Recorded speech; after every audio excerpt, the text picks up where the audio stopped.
নমস্কার, আমি ইমন। আমাদের বাড়িতে প্রতি বছর একজন করে মারা যাচ্ছে। আমি একটা ব্যাড এনার্জি ফিল করতাম আমার আশেপাশে। কিছু একটা এনার্জি আমাকে একটু বাজে ছোঁয়ার চেষ্টা করছে। এই স্পর্শটা আমার একদম ভালো লাগছে না। এর উত্তর আমি নয়, দেবেন কর্মা ক্লিনিকের 4 জন এক্সপার্ট। তৃতীয় রাহু এবং অষ্টমে মঙ্গল, তুমি আইনি জটিলতায় পড়তে পারো। আপনি বাবাকে কিছু বলতে চান?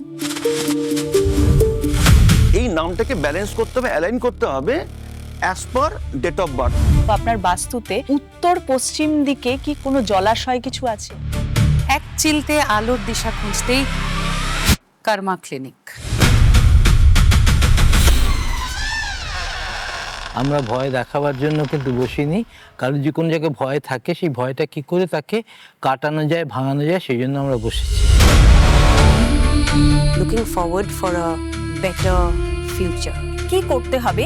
যেই রান্নাঘর বা বাথরুম রয়েছে ওখানে 5টা কর্পূর, 5টা লবঙ্গ আর একটু সন্দক নুন রেখে দিতে হবে।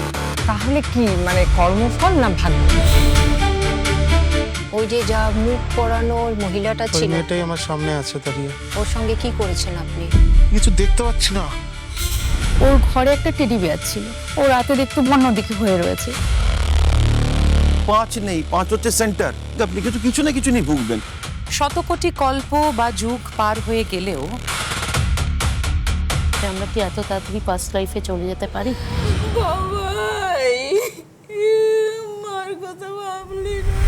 কোনো জীবের কৃতকর্মের ফল না ভোগ করা পর্যন্ত তা কখনো ক্ষয় বা নষ্ট হয় না।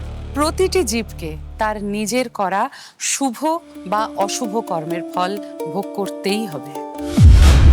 আসছে কর্মা ক্লিনিক, শুধুমাত্র হইচইতে 15 অগস্ট থেকে প্রত্যেক শনিবার থাকবে 2টো টান টান এপিসোড।